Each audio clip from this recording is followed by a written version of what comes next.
Hey, everybody, it's John Moore with Texas College Football Show. And today, this is a good one for me. And listen, if you're not a big UT fan, maybe you're going to click this off right now because we're going to get into some UT love.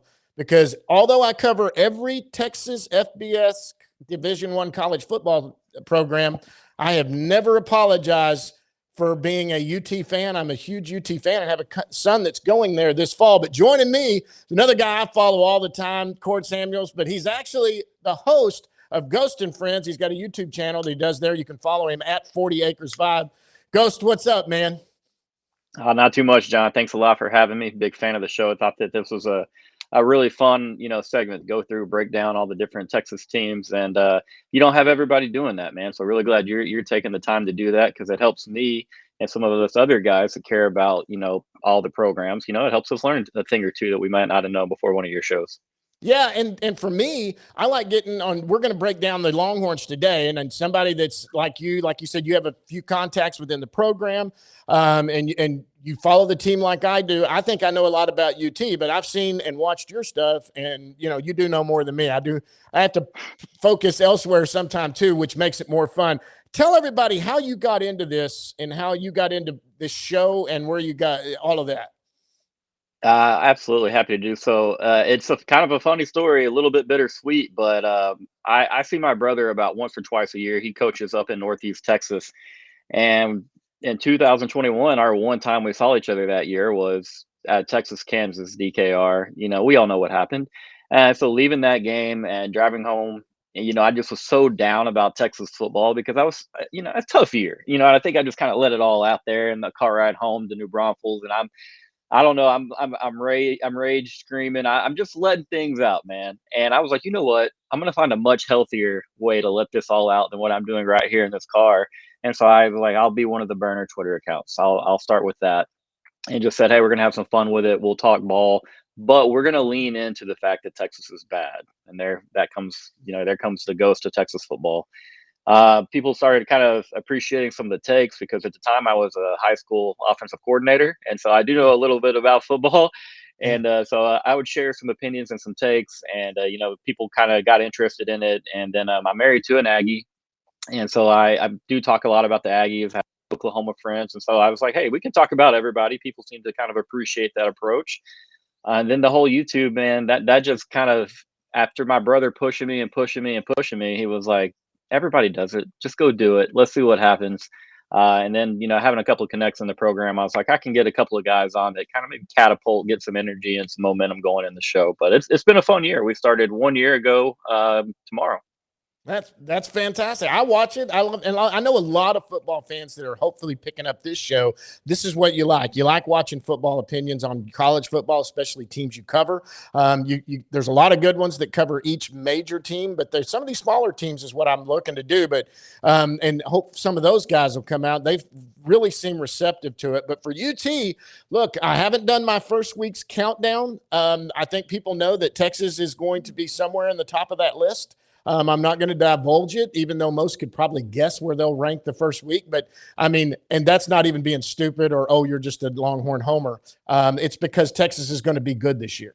And I think you believe that also. Absolutely, man. And I've said the last 2 nights on my channel that it's really, really hard to talk about Texas football right now without sounding a bit cocky or arrogant. Yeah. But hey, man, we're in a really, really dang good spot, as good a spot as any program in the country. And it's not just for the 2025 season; it's for the foreseeable future. In the next couple of, seasons for sure, that Texas will be a major contender again, like they were the last couple of seasons. And it feels good as a Texas fan to say that, man, because there was a very long time that we weren't even a thought. And come October, November, we were what we were, 4 or 5 losses, and things changed quickly under Sark. Yeah, absolutely. And speaking of him, I had a coaches countdown where I ranked all the coaches, and to show my unbiased and how that I tried to be more objectionable in this, Steve Sarkisian came in at number 2 in my countdown. So he wasn't the number 1 coach, not because I don't think he's the best coach of the 13 FBS schools in Texas, but I had to take my hat off to Rhett Lashley and what he did with SMU and less talent to get to the college football playoffs. And that's where I was. It's not that I don't think Steve Sarkisian, he may very well be the very best coach out there, but my hat was off to Rhett Lashley and what he did at SMU. Let's talk about Steve Sarkisian. I got to be totally honest, if I'm going to be, when I first heard this was the guy that was getting hired, I think you and me as fans, we were hearing different names. There were guys that weren't coaching anymore. There were other names being mentioned. Steve Sarkisian caught me kind of out of left field. And I got to be honest, at first I was like, not sure if I like this right away. What was your initial thoughts? Full transparency, brother. It took me roughly 24, 36 hours before I was on the train. Um, just for the same reason that you just said. There were some names out there that were just a tad bit more sexy, if you will. Yep. Names that were obviously more proven, that didn't have somewhat of the baggage that Steve was bringing. But in the back of my mind, as a wannabe ball knower, this is a man that spent a very long time with Pete Carroll. And then he spent had another stint with a pretty decent coach over there in Tuscaloosa, Alabama. And so it's like, if Nick Saban trusts Steve Sarkisian to run his offense, to fully and completely run that offense, and to let Sark do whatever he wanted to do with that offense, and that the underlying rumors there in Tuscaloosa was that he was going to be the heir apparent to Nick Saban. And Yep. some people that I know and trust really believed and felt that. And so it was one of those things was where I'm a massive believer in Chris Del Conte. From the day that he got hired, I was screaming to my friends, and it's like, hey, this eventually changes, guys. All the losing, the maybe not getting to Omaha as frequently as we were wanting in the 2010s. Basketball, we were kind of an afterthought in the Big 12 by that point. Barnes' glory days were over. I Yep. had moved on, but I just had to believe. And I'll be honest with you, going through the 2021 season, come November and after Kansas, there were a lot of people that didn't believe. There are a lot of people that were screaming, like, he's a joke. PK is a joke. But what I saw was Sark's some hell of a game plans, man, because we were Yeah. outmatched in talent. I don't care what people say. We were outmatched in talent by that point against several schools on our schedule. But big time first halves, making Yes. Casey Thompson play above his head. Hudson Card looked good in flashes. O-line that was patchwork, but we're still finding a way to score points. But then we didn't have the depth that obviously we do now. And we struggle in third and fourth quarters. And we gave away how many games in Yeah. 2021 where we had double digit leads in the first half? Yep. That was when Texas will get the talent. Yeah. absolutely, That's I told you I wasn't on board. I tell you when I got on board, and it was at a loss. It was against Oklahoma when they came out against a team that was clearly better than them, jumped yeah. out to a 21-0 lead. You saw some, and I knew Casey Thompson was not the greatest quarterback on the, that was in college football at that time. And I saw that game plan. I went, holy cow. I mean, this guy is this is pretty impressive with what he did all season long. They would jump out. They had a game plan. They would go. They just couldn't. They didn't have the guys on defense to hold it. Yep. For some reason towards the back end, and I think Steve himself got a little bit conservative, trying to maintain the lead because they were catching up to him at the end, and his defense just wasn't making the stops. But boy, you came out that second season 8-5 with Quinn. Coming in there, it looked so much better. And you started to really see that. You started to see stuff starting to happen. Yeah, absolutely. And another thing, I got to throw a dig at Oklahoma since we're on the show and I'm wearing burnt orange. But we beat them if Casey Thompson doesn't break his hand. Yeah. There was that's potentially part of the reason we were a little more conservative in that second half. But the defense is no excuse for that. We got smoked by a quarterback that wasn't even starting, that our fan base chanted for on game day. So that was kind of humiliating. But no, you look at the 2022 season and you've got Alabama dead to rights, man. You've got those rascals. And to see that Texas could show up and match the physicality of an Alabama. We gave up an early, 80-yard touchdown run to Jahmyr Gibbs. And I was like, oh, that's the 2021 defense. Look good for a couple drives. Bam. Thorn in your eye. Big play. Touchdown. Recovered really well. Heisman Trophy winner, Bryce Young, put him in a bottle. And there were some calls in that game. And I'm not that fan that goes and screams about calls in every game. But if there is a game in Texas the last 20 years that I'm going to scream about more than others, it's going to be that game. Some weird stuff went down. But yeah, look through the season. You have Quinn, 19 for 49 at Oklahoma State, and you lose that game. It was a game we very well could have won going late. One of his worst games. You have TCU, who just stifled us at home. Outside of some offensive issues there, the defense, they helped the team a lot more, put us in position to win some big games. Felt good to blast Oklahoma. Felt like the Alabama game was massive that year, right, John? Just to show that we can hang from a scheme standpoint, from a physical standpoint. And I think it gave that team, obviously, and definitely our fans, belief that we could go in there in 2023 into Tuscaloosa and leave with a win, which is obviously, what they did. Yeah, absolutely. And look, Alabama, that's a game they should have won. Quinn gets hurt. Like you said, that call in the end zone when it was Bryce Young that was it the sack play that it looked like it was a Yeah. sack and all. I mean, crazy stuff that happens. But you know what?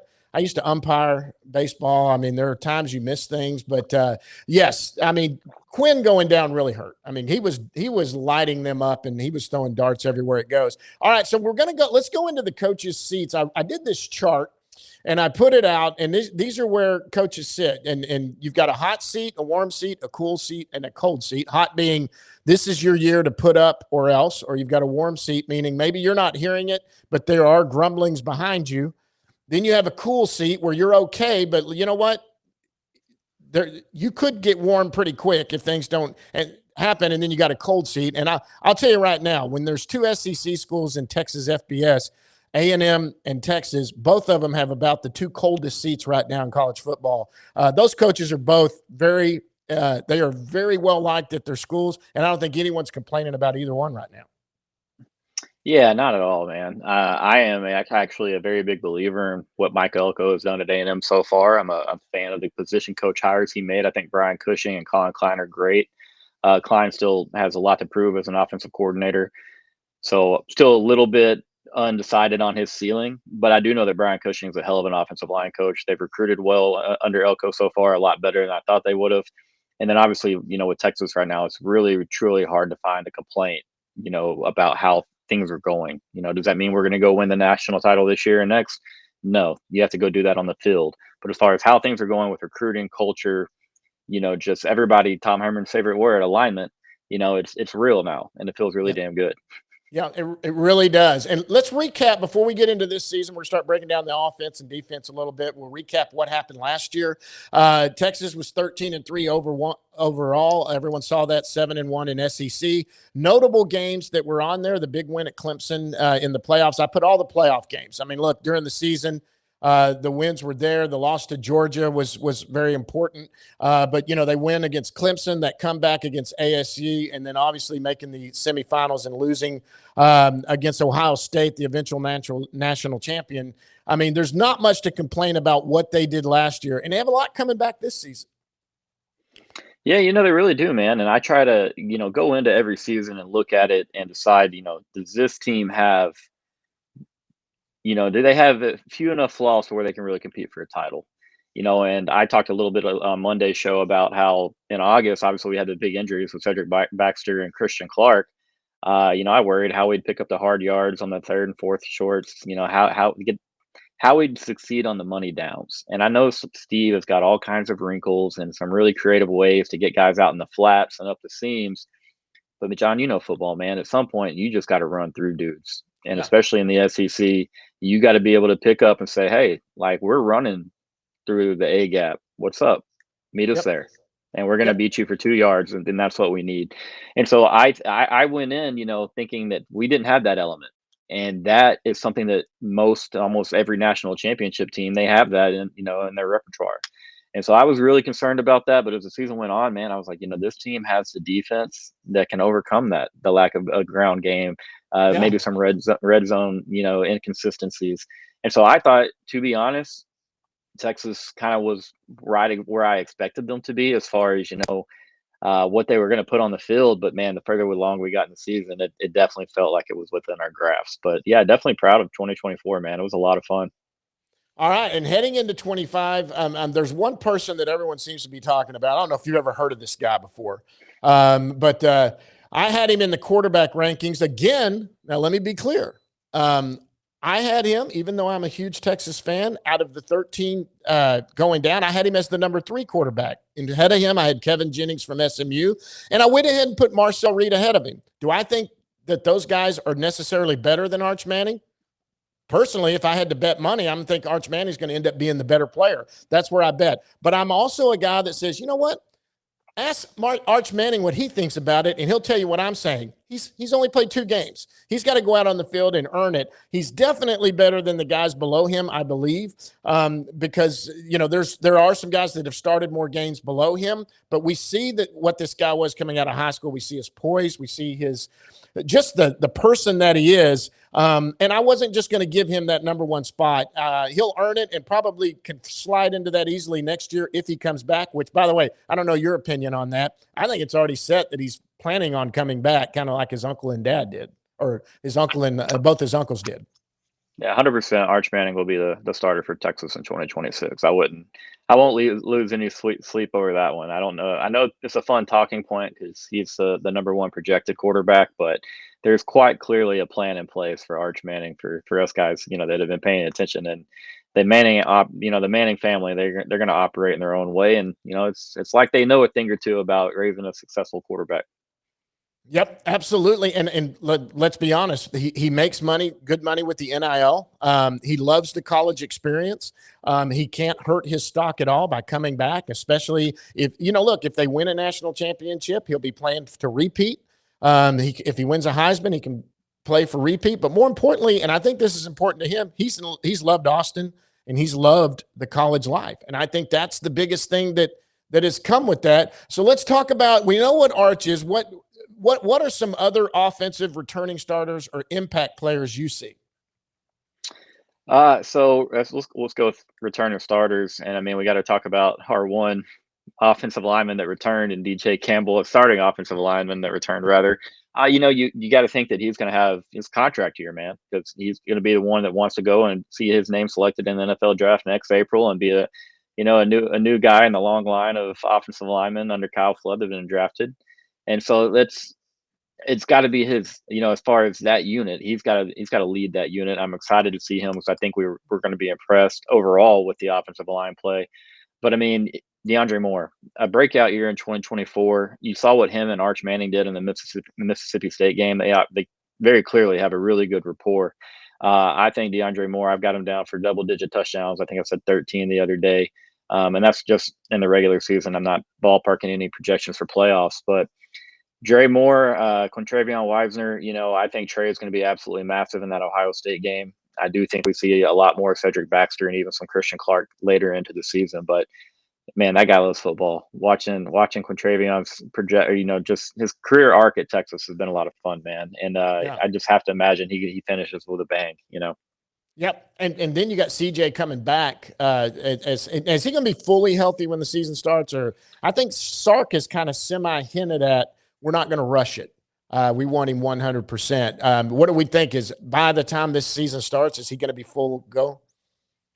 He seems to definitely be ahead of schedule and trending that way. But at the same time, they're gonna baby step it, and they want this guy to be ready. And they know in the back of their minds, like, hey, we probably don't have to have a 110% guy that's out there for 70% of the snaps, Cedric Baxter for Ohio State, because again, they have Quintravion Wisner and they have a Jarrett Gibson who has put in crazy work this offseason and is going to look like a completely different player on the field.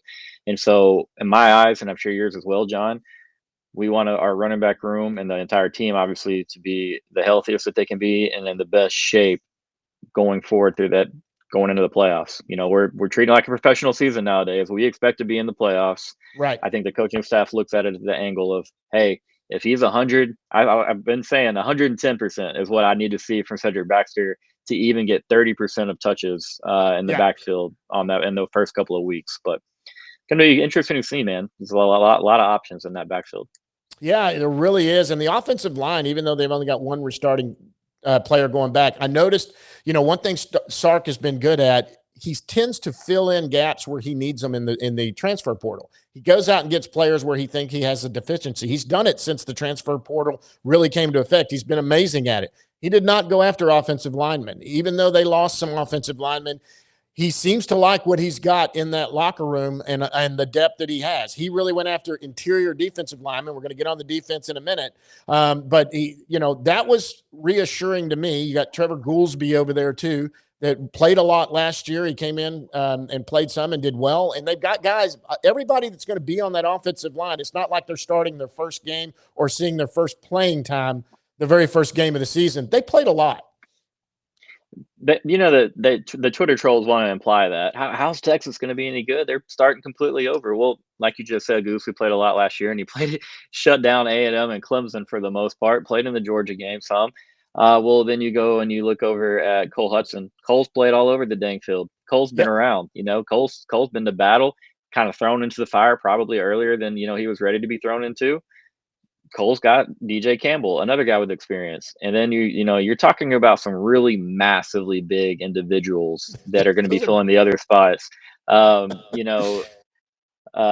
I'm getting my Zeno and Neto's mixed up. But yeah, Neto, I mean, obviously that's a big guy, played at a football factory and just kind of cooking and waiting his time, and they feel confident about that at guard. And then you look at the other tackle spot between Baker or Kojo, and it's going to be a real battle in August, it sounds like. But either way, that whoever wins that battle, you've got 16 at quarterback, you've got a slew of wide receivers, you got a transfer portal star coming in at tight end, and a really good offensive play caller. So naturally, all these guys are going to just be better by the sum of all those parts. In yeah. my opinion.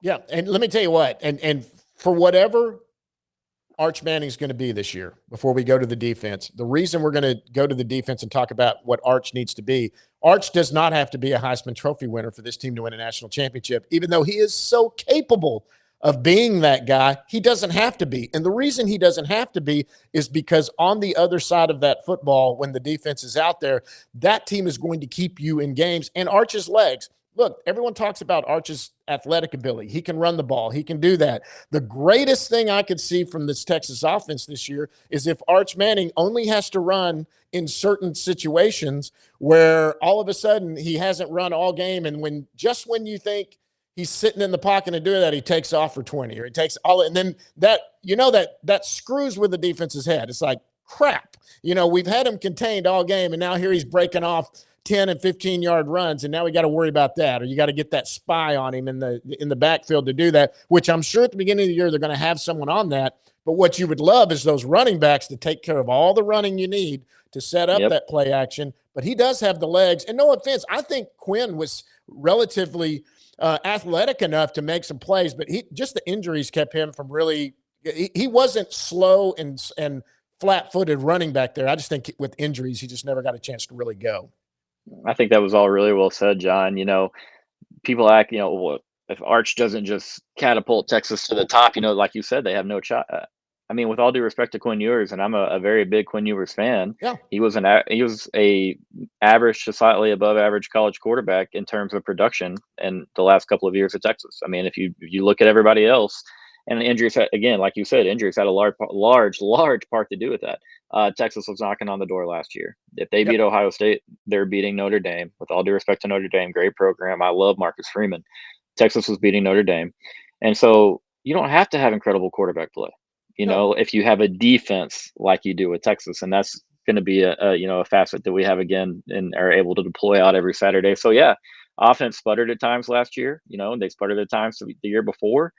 But PK has figured it out over there at Texas, and he has got a just slew of toys, man, that he can play with. Coming in with that recruiting class too.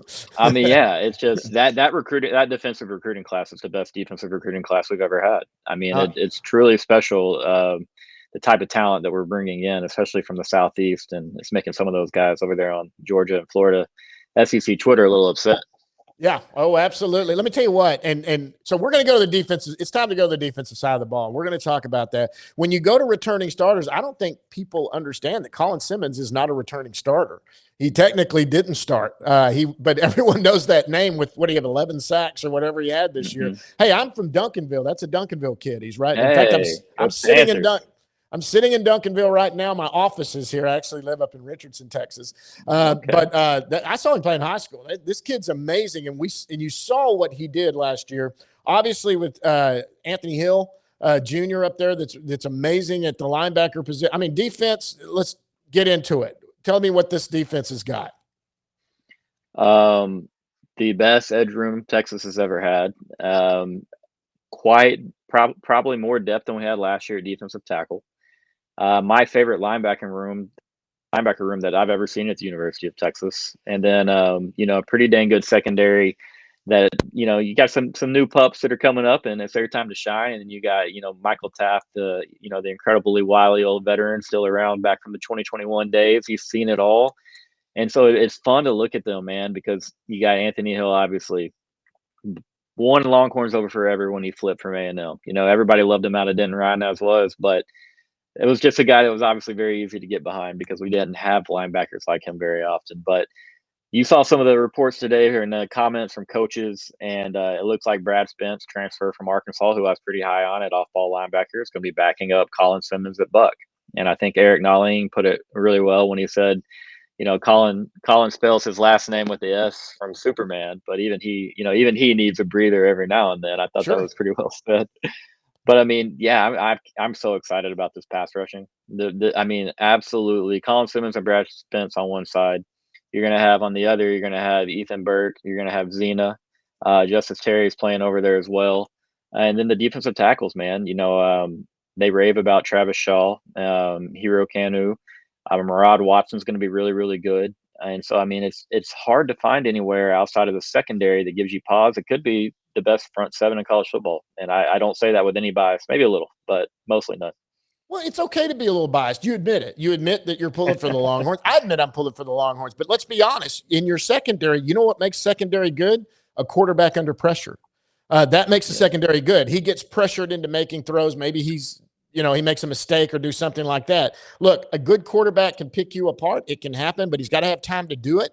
And if you're getting pressured and feeling pressured, you make mistakes. Arch Manning will make mistakes this year. He's going to make mistakes when he gets pressured, and because there are going to be blitz packages that get to him. But that defensive front and that linebacker core is going to wreak havoc, and it's going to really help the secondary come into its own. Oh man, I didn't even mention Leona. Like that. That's just, I think he's every bit of as good as of a run stopper as any linebacker we've had in 20 years. Like Leona is a dog, and Yeah. has really cool family. We at times go by the locker room after game, and you'll see Leona's whole family out there, and they're just so supportive, man. And it's like I want that kid more to succeed every time I see that. Leona, I obviously mentioned Anthony Hill, Colin Simmons. There's Jordan Johnson Rubell at one of the safety positions. I think it's a guy that's going to have a really big year. He might not be, the starter, but in talking to his mom a little bit, knowing he's a type that he really doesn't do spring break or summer vacations or let's drive to Houston for the weekend and have some fun. It's not really like that. He's like, what can I do to get better? And so I'm really excited to see that young man get at it. And then one of my favorite Longhorns, just because I love when we take guys out of the boot, but Derek Williams, I'm really curious to see how he looks coming off the ACL injury. And it's a guy that I really, really want to get back out there. We call him the Raptor. Just kind of runs around out there and gets stuff done, man. A bit of just one of your football guys. And so excited to see how he's looking once the games get going and live reps are ramped back up. So we talked about. Let's talk about we talked about the transfer portal a little bit. And we've talked about the guys we think on offense and defense. Who are the key portal additions that you see that are going to make an impact? Well, Jack Andrews immediately. I think he's going to be a little bit better in the run blocking than Gunnar Helm was. Gunnar was very willing, but I mean, I just think that Jack is naturally a little bit better, uses his body a little bit better. And I think he's going to be, I don't think we'll see much of a drop off, if any, in the passing game. Obviously, we know that Sark can scheme up, some room for a tight end to get open and make some plays. And so I think Jack's going to be a big benefactor of that. A guy that we'll see play, and we'll hear his name called in the draft next year. You go Evan Mosley, he's going to be a guy that I don't know if anybody can truly replicate what Matthew Golden did in the red zone for Texas last year. Displayed some incredibly strong hands on numerous occasions. And there's a great Matthew Golden highlight for you Texas folks that see this out there today of him just kind of going over the top of a Green Bay starting corner. An incredible play in the first day of 1v1s for Green Bay there. But I think Evan's going to be big, man. We need him to be. He's going to be the possession type of receiver. I don't think that we'll see him getting down the field too much. He's going to be the more dependable, the third and short guy that we're throwing the quick little speed outs to or quick ends. But then again, Sark has a lot of receivers with not built in the same mold, but they can all do a lot of things. So curious to see how they use mostly. Yeah. Wingo is one too that I think he's the big deep threat. Obviously, that guy's talented. Okay, key recruits. Any recruits you think that will step in and like Colin Simmons, not a starter, but make significant strides, and we're going to see him on the field some. As far as like the true freshman, this True incoming class freshman right coming now, in yeah, this okay, year. sure. Yeah. I think Lance Jackson, another guy that I didn't drop his name in the edge room earlier, and I felt bad since. He's not going to be a starter, obviously, but Texas is But going to beat the brakes off a few teams, and we're going to get yeah, to see these young guys come in and start showing you what their wave is going to look like when it's their turn. He's a guy that I'm really excited to come in and see come in, and then coaches are raving about Dalen McCutcheon. yeah, He would 3 months ago he would have been my pick if you'd have said, hey, which wide receiver in this class, this very heralded wide receiver class has the most buzz kind of going into camp. I wouldn't have thought that it was Dalen, and that's not to say I wasn't really high on him. I just thought that Lockett was going to kind of be that guy. yeah, But I would love to see Dalen McCutcheon get some run, but we also know that he normally sticks with his guns as far as wide receivers go, and he doesn't get too far down on that depth chart. But last year was a little bit different. He had Wingo out there, so curious to see what he does with McCutcheon, Lockett, French, all those guys. But as far as true impact players, you got to be curious about what Jonah Williams does, because we have a few maybe not question marks at safety, but we still need to see it on the field there. yeah. And he's a freak athlete out of Galveston Ball. And then you want to talk about going into the backyard, the Peach State, and stealing Justice Terry in a big coup. That's a kid that's going to be, he'll be an All-American for multiple years at Texas and do some really insane things, but Yeah. still working on getting the body, getting him where he needs to be and getting the weight to match. And so curious to see how that all matches up, man. But man, that's a pretty cool class to look at on paper. Absolutely. And I love Jonah Williams, what he did in the baseball team with baseball this year. I love exceptional athletes that play multiple sports. Sark will tell Yep. you he loves that too. He loves multi-athlete sports, multi-sport athletes. Excuse me, I fumbled that out of my mouth. But he loves that. And Jonah what an exciting spark he was on that team last year. He came in and every time he got on base, he stole a base. He was just a threat coming on it. It was so much fun to watch. He's a safety tech. They kind of list him as an athlete, but safety is really where they're looking at him. Yeah, safety, yes, sir. And it's hard to see him on a football field after seeing him on the baseball field and just kind of gliding around and running so smooth, and it just looks so effortless. And it's hard I to know. imagine him just coming down and absolutely smoking somebody over the middle. But that's the future. That's what you're gonna get out of Jonah. He's gonna be a very special talent in the safety room. I think so. All right, let's look at the schedule. Now, I've marked out what my predictions are, which we're going to get into that in a little bit. When you're looking at this schedule, let's do a best case scenario. What do you see as a best case scenario? What's the record for this team? I truly do, for the first time in very, very many years, believe this team can absolutely run the table. 12-0 is not out of the reality there. You gotta look at Ohio State, and you look at all the newness around that program between coordinators, quarterback, offensive line, O-line coach. Obviously Florida's going to be a little bit tough. Is DJ Lagway fully healthy? Oklahoma's got a myriad of questions going on right now, but I do like what's going on with their defense. And then, with all due respect to Kentucky and Mississippi State, it's like I can see 12-0 here. You've got three games to me that really, really stand out, and it's Ohio State, Florida, and Georgia. But I think they're all Yeah. very winnable. Yeah, and look, this is a team that this is a tough league to navigate. Obviously, do you see any trap games there? Maybe that Florida game, which actually Florida's going to be better. OU could be a trap game. They're coming on that. You see anything that could be a slip up? Yeah, absolutely. I've been saying, I do shout out to the Southern Gentleman Sports Show every Saturday. We're rocking from 8 a.m. until 12 noon, and I hit lead off for them the 8 to 8:30 segment, and I've been trying to get some attention from it, but I've been saying that Florida is going to be a more difficult opponent for this Texas team than Ohio State will be. Again, that's going to be, that's pending on DJ Lagway's health, though, because we saw what a Florida Sure. Yeah. or a DJ Lagway-less Florida program looks like against the Horns. But if you look at that OU game, they get Kent State the week before. We get the Swamp. Yeah. That matters a little bit. Okay, that matters Yeah. a little bit. And then you go and you look at Texas last year. All the energy and emotion that we pour into Oklahoma week, and then we go out there against Georgia and we flatlined. Yeah. But and then you look at Mississippi State will be better, but they're not. Kentucky, they Right. just don't have the caps, man. So A&M is going to be better. I think A&M will be pretty dang good as far as from an offensive standpoint. That O line is going to be good.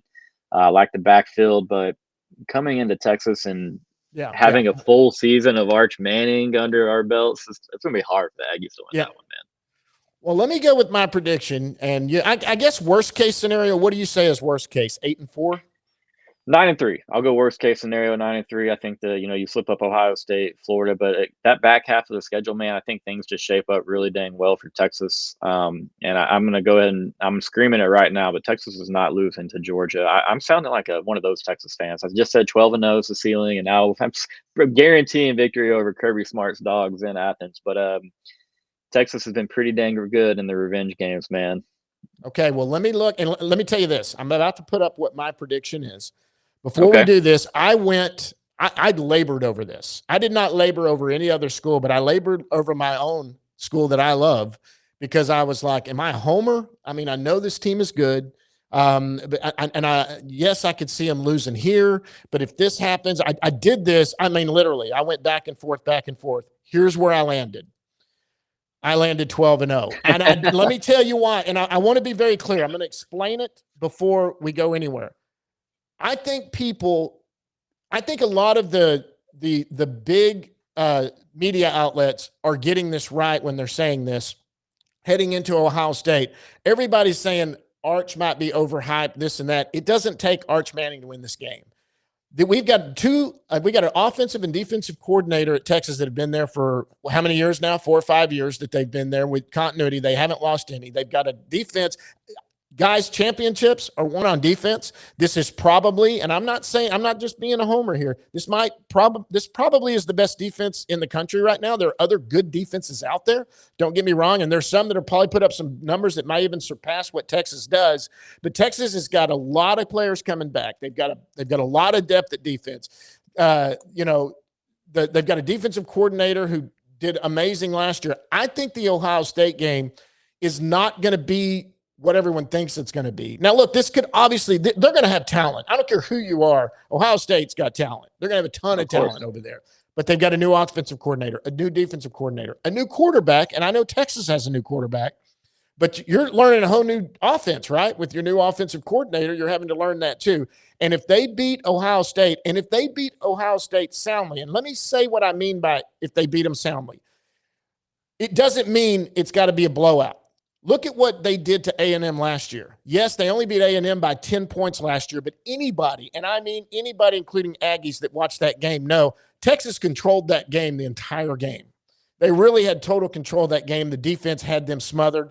And then, look, Reed got hot there. He went down. They scored. It looked like they might be going down again before the big play there at the end when they had a fourth down on the 1 yard line. But Texas controlled that game. If they come out of Ohio State showing that they not only beat them, but controlled them, even if the score is within 10 points to 7 points, that's going to be a confidence build going in. San Jose State doesn't stand a chance. UTEP, they're going to blow away. Sam Houston, that's the game I'm going to this year. Obviously, that's going to be just a rout. And then that Florida game in OU. Yes, OU is going to be better with Mateer, I think. But I think Texas defense. It's Texas defense that keeps this thing going. You get through Florida and OU, going into Kentucky, Mississippi State, where you can take a breath. Vandy, I mean, Diego Pavia, I mean, that's some kind of stud right there. But let's be honest, what does Vandy have? They're going to come into Texas this time. They're going to be ready for Pavia this year. They're going to know what's happening. He's really their whole offense. They don't have the athletes to do what they did last year, although I'm a big fan of his, to tell you the truth. I really like him. Then you go to Georgia. I'm not sold on Stockton. No offense. I think he's good and all of that, but he caught Texas by surprise with the injury when he came in. He had legs that ran a little bit more going in, that kind of took, and I'm talking about in the SEC championship game, where they ended up winning that. Let's see what he's doing. I may totally have a different take on that if he just lights everybody up this season coming into that game. We'll see, because it is at Georgia, which is going to be a tough place to play. Then, of course, Arkansas, I think you're going to win that game. And you could, that's another game that maybe could sneak up on you, but they're just a better team, and they're playing at home against them and A&M. I think this team can go 12-0. In some cases, I'm like, maybe I don't want to see that. Maybe somewhere they have to have a slip up where they can go, see what happens when you screw around and you don't put it forward and it kind of wake up call. But I'm telling you right now, I really legitimately think now, everybody you're jumping on now, probably your comments are you're just a homer. That's fine. You can light me up if they lose a game. Where am I wrong here? And it's hard to call you wrong anywhere. I'm going to say Florida is a loss, and I'm only going to Okay. say that if DJ Lagway is fully healthy, and I don't even expect that to be a loss, John. I can't commit to the 12-0 fully. I have to give myself a little bit of room so that I can say, hey, I didn't jinx this team. But I Yep. really do think Florida is going to provide a really, really good opponent. I like their front seven. Their defensive line, I think, will be a top 3 defensive line in the SEC. I think that, the bye week, Florida gets a bye week as well. And so extra time to kind of hype that game up. I don't know, man. Just a weird, funny feeling. You're going on the road in the SEC. Sure. Again, I'm going to have that game. Honestly, John, I'm going to have that game as a coin flip. But I'll tell you this: I fully agree with you with the Ohio State game. I think Texas, similar to A&M, somewhat kind of chokes the life out of the Buckeyes in a low-scoring game with its And let me tell you defense. what, either team that loses that game, neither one of them are out of the national championship picture Absolutely, game. unless someone comes out and blows the door off somebody 45-3 or something like that, which is not going to Right. happen. They're just both teams are too athletic to let that happen. What I'm saying is, even if Texas, let's say that Texas were to beat Ohio State by 2 touchdowns. Let's say it's a 28-14 game. That doesn't hurt Ohio State at all. This is a team that's going to get its feet from under it. If Texas loses to Ohio State, I don't think they could lose by more than 2 touchdowns. I just don't think that's possible. But let's say they lose by 7 or less points, or 10 or less points, or even 14 points or whatever. That none of that hurts it. The only way it hurts that first game is if one team just blows the door off the other one, and then all of a sudden a team's questioning, well, wait a minute, are we not what we thought we were? That's not going to happen, I don't think. But that's the only way. And I just think Texas has got revenge in its blood too, honestly. The biggest loss that either program between the Ohio State and Texas could suffer that night would be just have some type of major injury. Sure. In Yeah. my No, opinion, that's different. Yeah. that's the biggest type of loss. And this is going to be one of the more hyped up season openers that we've had, in some time when you look at all the different variables included. But it doesn't. I think Texas, probably wins that game by 10 to 14 points. But if it were to lose it by 10 or 14 points, it doesn't change my thoughts or expectations truly for the course of the season. Because again, this is not an inexperienced brand new offensive line, but they've not played much together. Sure. And this is Yeah. a quarterback with 2 starts. And so we know that football is football. The ball can bounce a couple of weird ways. Weird things happen. Wind can blow a certain direction. We've made all the excuses. Yeah. But it'll be a fun game. But yeah, I'm fully with you. I think defense carries Texas through that night in Columbus, hopefully through the swamp there in September, and then just throughout the rest of the season. And Yeah. I really think it has a chance to do so, man, because there's a lot of pieces for them to, look at each and every opponent week to week and think, how do we attack them? And we've got answers back here in this locker room. Hey, well, look, these folks are going to give me total hell if they end up losing a game or two, and that's fine. Look, I brought it on myself. I put it out there, but I can tell you honestly, and I mean this honestly. Look, I did not make Sark the number 1 coach. I did not make Arch the number 1 quarterback in my rankings. I was fair in why I did that. I labored over it because I'm like you. It's like I just don't. A team just can't go 12-0 and be in the SEC. They just can't do that. I mean, there's just too many places. But I went, you know what? I'm looking at this. If they win that one, which I think they will, they could really get on a roll. And I was like, all right, I'm just going to stick it out there. You know what? Because I have some confidence in this, I'll stick it out there. And I'm sure if I miss it somewhere, I'm going to hear all about it, especially from some of the fans that are, rivalry fans that we like to see out there. This has been a lot of fun, Ghost. And I want to do some more this year when big weeks, when Texas OU week, or maybe before that. My show I'm going to do on Mondays is just going to be me counting down, recapping every week. But I'm going to jump on like with other schools in Texas, jump on with their guys maybe on a big week when something's coming up, maybe the Iron Bowl there or whatever they call it, Texas, TCU and SMU, try to get those guys on and see what's going on. But, aside from that, I'm pulling for every Texas school. I want to see a Big 12 team. I want one of the 4 Texas teams to win the Big 12. I want to see Sun Belt, I want to see SMU win the ACC. I'd love to see that coming out of there. Texas State. You know GJ Kinney, is that right? You told me that? Yeah, I know GJ a little bit. Coached together for a very short time, but yeah, I'm a big Texas State guy. I'm big on Texas State football. We'll go up there and support a little bit.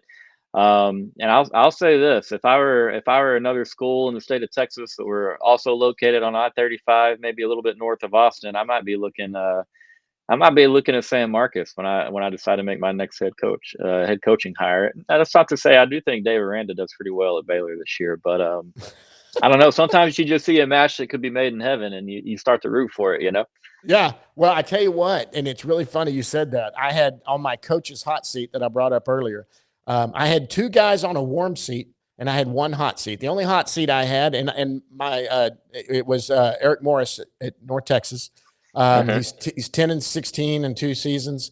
I think that's what it was. I don't have it in front of me. But anyway, the North Texas guy that I did it with, his name is Hank. I'm sorry, I'm drawing a blank. Anyway, he's the color announcer. He said his job's pretty safe. His offense is what he's known for. They've got a new defensive coordinator, and I want to Hmm. say this: I do not pull for anyone to get fired. I hate to see people lose a job, but that's the Of course. reality of this business. In doing it, you get paid a lot of money to win, and that's why I said that. There were 2 warm seats though, and both of those warm seats are in the Big 12. And the only reason Dave Aranda's not on the hot seat is because of the way they finished last year. They came kind of Agreed. strong that last part. But I'm telling you right now, that's a guy that won the Big 12 his second season. Then he went 3-9. Then he went 8-4, whatever he went last year. I mean, this is a guy that it's a put up or shut up year on that. And then also TCU. I think Sonny Dykes is sitting a little bit warm there. It's really nice to go to the national championship game. And I was working with a group that actually with Rangers Today and my Texas Ranger stuff, we were working with a group that covered TCU. I was pulling for those guys. Texas was not doing anything that year. I was pulling for TCU, pulling for them in the national championship game. And, they went up and beat Michigan, which was great. And then they go up and play Georgia, and reality set in. And Big time. and once Georgia just got the ball rolling, you could see right away that, okay, they don't even have anything to match up here. But I want to see that. I want to see Texas State win the Sun Belt. I want to see, I want to see these Texas schools because I like to not just here, but around the country say the best football is played in the state of Texas, whether it's at the college level or the high school level where most D1 recruits come out of. The best football is played here. And that's what I believe. I'm fully with you, man. I think between the talent that you have in state combined with the resources and training, that's why we have the talent. These schools in Dallas right now, man, they're doing things differently. I don't know if you checked out just a slew of elite Dallas prospects in the top Yep. 100 compared to the Houston area, and that's not to knock the Houston area. It's just a little bit of an ode to some of these football factories. The schools all over, whether it be West Fort Worth or East Dallas, like they're committed and they're building mini college stadiums and they are hiring 15 to 20 person coaching staffs and they're putting everything they can into having a winning program. And then heck, some of these schools go out and just recruit a little bit themselves, and that Yep. way you get what you need. But it's really really cool in the state of Texas to follow the guys that leave the state that didn't even attend your school. You got Pat Mahomes from White House. Shout out to East Texas, White House to Lubbock to Kansas City. And obviously it's considered the greatest in current NFL quarterback. Andrew Luck was another quarterback. Robert Griffin didn't go to Texas, but it was fun to follow his story from Copperas Cove to Baylor. It's really neat because you just have so many dang good players. You really Yep. do. I was a 2A high school player in East Texas, and there were other kids in our districts that were going to Texas or A&M, and you're like, dang man, I've been through that town. They don't have a Dairy Queen, but they got a kid that's good enough to go play at DKR or Kyle Field, and so you start to respect that area, and you learn that it's not just that area, man. Texas just pumps out those kids all over the state, and it's really really really cool the connection that Texas has with football, and kind of would be crazy to have been born anywhere else, and I can't imagine not feeling the way about football that this state does, man. Yeah, I tell you, and I'm a Duncanville guy. I played football and baseball at Duncanville. I was a multi-sport athlete, but I was small. I mean, I could not get on a field back then. Now I could play offensive line as big as I've gotten. But when I graduated high school, I was a starting wide receiver for Duncanville. That we were not as good as they obviously are now. But I weighed 130 pounds, and that's what I weighed coming out of high school. And I made up for it by being slow. So I was really, but I played with two NFL guys. One of them, Ray Crockett, who won a couple of Super Yeah. Bowl rings with. He was a year older than me. Barry Foster, who went to Arkansas and played for the Yeah. Steelers. Good friend of mine. He's actually a principal here in the Metroplex now. That he is retired. Cool. Boone Powell, I don't know if you remember Boone Powell. He was a linebacker for Texas back in the late 80s. I played high school ball with him. And then my high school quarterback is Joey McGuire's brother-in-law. So, yeah, he's married to my high school quarterback's little sister. His name was David Need. He was a great quarterback. He ended up getting drafted by the Atlanta Braves and there was what I called an expansion draft. He came up with John Smoltz and all those guys with the Braves, and they had an expansion draft to the Colorado Rockies. He was the first pick, and the very first Colorado Rocky major league game, he was the opening day starter. And he's back in the Metroplex. His kids are going to South Lake Carroll out there. Oh, Dragons. He's got some coming up there, but you're right. It's fun here. Listen, Ghost, this has been a blast. I want to get and do this again. I can't wait. I've got Drew coming on here in a couple of days. So A&M, you guys are about to have some fun with me too. We're going to go over my predictions there. And hey, you're not going to hate me. I see some good things at A&M. I really do. I think you saw with my prediction here. I don't have them beating Texas, but boy, I got them right on the brink of making the college football playoffs, and I think the record's going to be good.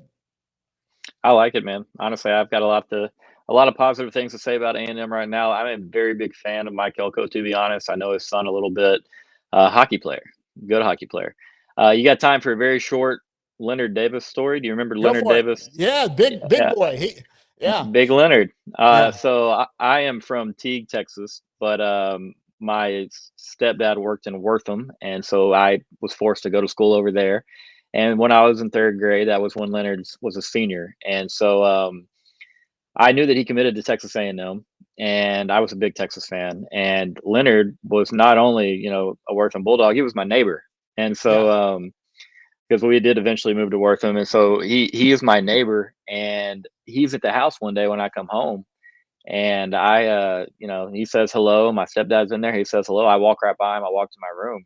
My stepdad walks back there, and he was like, "What's going on with you, man? That was really rude. Leonard said hello to you." Yeah, but he committed to Texas A&M like 2 months ago. I don't want to have anything to do with it. And he was like, well, so he gets on me. Well, so comes graduation night. Obviously, Leonard flipped to Mac Brown in Texas. Graduation night, they had project graduation where everybody kind of stays in the gym and they keep the seniors from going out and doing things that are silly. And they just spend the night playing games, and they all get to invite somebody. And one of the seniors or somebody had asked me to come because, I mean, it's a small town. Everybody knows everybody. And they knew that all I like to do was shoot basketballs. So they're like, this way you're in the gym, you can shoot all night. You don't have to stay at home and just go to bed. So awesome. Leonard brought me a shirt. It's my favorite two teams are Texas and whoever plays Texas A&M. And he signed it, and he said, he wrote, "I hope you forgive me." And I'm like, that guy, man, what a cool cat. But he doesn't know it, man. But I used to watch him ride his three-wheeler around in his backyard. Yeah. 6'6", 320-pound man. Well, in high school, about 270, riding on a three-wheeler. And he'd come up to his barbed wire fence, and he'd just pick it up, set it over it, and then crawl through the fence. That's a different guy, man. He was country strong for real. Yeah, and there is no getting around that country strong. Texas had a few of those guys back then too. Yeah. I forget who it was. There was a defensive end that played for them back then that bought a ranch after he played in the NFL. Oh man, I'm talking. Played for Mac. Tony Brackens. Tony Brackens. Tony Brackens. That's who it was. Yeah. He was another country. He's from Leonard's from 10 miles down the road on one side, and then Tony Brackens is from about 8 miles down the road on the other side. And I had to pass Bracken's facility almost daily, just going to school and back, out there on Highway 27. Yeah, he was something too. I tell you what, he was good. My family, actually, played in Duncanville, but my family played six-man football where my mother went to high school and played there. And I got to go watch a lot of that. My uncle played it when I was a kid, and that was fun to watch. It's Yes, sir. fun. Those scores get up. They'll get up to 100 on Yep. there. And I don't think people realize that there's a thing called a mercy rule. And it's after Mhm. the second half. If you get up by 45 points, they automatically shut down the game. And I had a friend I was working with who had never seen it. He was a big football fan like me. And he wanted to go. This is probably 25 years ago. He goes, I'm going to go watch this six-man game. And I said, go, you're going to enjoy it. He gets there. He pulls up right before halftime. He said he had to find it. He pulls up before halftime, and everybody's just parked around the field, and they're just sitting. He said, well, I'll just sit in my car. That's what everyone's doing. Second half starts, the opening kickoff. One team runs it back, and everybody's honking. He said the guy scored a touchdown. Everybody got in line. The lights went off, and there was a line of cars leaving, and he was like, what in the world is going on? He did not know what was happening. I was like, oh, yeah, I forgot to tell you. If a team gets up by 45 in the second half, they call the game. It's called the mercy rule. But if you Yeah, I guys, learned that the hard way as well. So I was like, if I'm going to go to a six-man game in the future, I'm going to make sure it's two really dang good teams. But yeah, it's cool to watch. I definitely, any football fan in the state of Texas, go check out a six-man high school game if you haven't already done so. Hey, listen, do you have season tickets to Texas? Do you go? I do have season tickets, but we give them away on the channel, and then I just I'm always there, but I take. Sometimes I take my oldest, sometimes it's one of the others. It's always a mix and match of who's going to the games with me, and so and plus to help the channel out a little bit, I give my tickets away on there. So if anybody wanting Texas tickets, check out Ghost and Friends each Wednesday, I believe, is what we're going to officially give 2 tickets away to every home game at DKR. You need to go to the Sam Houston game. We're going to be there. We need to go to the Oh, tailgate. I'll be there. That's Mom's coming in town for that one. So all right. Well, we're going to run in. there. I've got an aunt and uncle coming in. Aunt and uncle. I've got two kids in college. This is my third one going to college. Mom and I have gone to each one of their schools and gone to one of them went to Midwestern State. And we went to a football game there. And then my oldest son goes to Missouri State. Went up there and I've gone to a football game there. But now I'm going to UT, and my uncle's a big UT fan. So we got aunt and uncle, me, everybody. We're all going down there for the football. And they don't have, they have parents' weekends at every school in the fall. They don't have it at Texas because there's too many. Nope. And so they do it in the spring. So we're just going anyway. I was like, no, my uncle said, I'm going to go visit him at school all the time. He might not even know I ever came into town because I'm just going to go to a sport event and say I was, man. And use him as the excuse. Listen, Ghost, I'm going to get you out of here. We're almost an hour. This one's gone long. And guys, forgive me, but we were going to talk Texas football, and they're good this year. And that's why we're going to do it. We need to get back on again. Be happy to join you anytime you want to.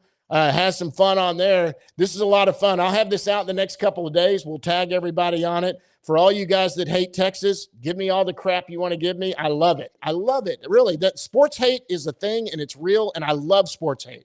You never root for injury. You never root for anyone to get hurt, but you do root for your sports hate for a player that kills your team. That's okay. It doesn't mean they're a bad person. You just sports hate that guy because, good Lord, they kill us every time. Have a lot of that in baseball. But I'm gonna give Texas a lot of cred this year, and I'm looking forward to the season. And man, I really appreciate you coming on. Yeah, it's great to be with you, man. And we'll get you on Ghost and Friends. I'm happy to come back anytime you need me. But yeah, man, talking about Ranger killers, Vladimir Guerrero still hurts a little bit. I think he hit over 400 against us for a long time. Mike Trout, another one. Painful names to think about, man. But thanks for having me. It means a lot. And yeah, Texas is going to have a pretty dang good team this year. Should have fun watching. All right, for Ghost guys, I'm John Moore. Until next time, and the next one we have on here, guys, we'll see you in the gridiron.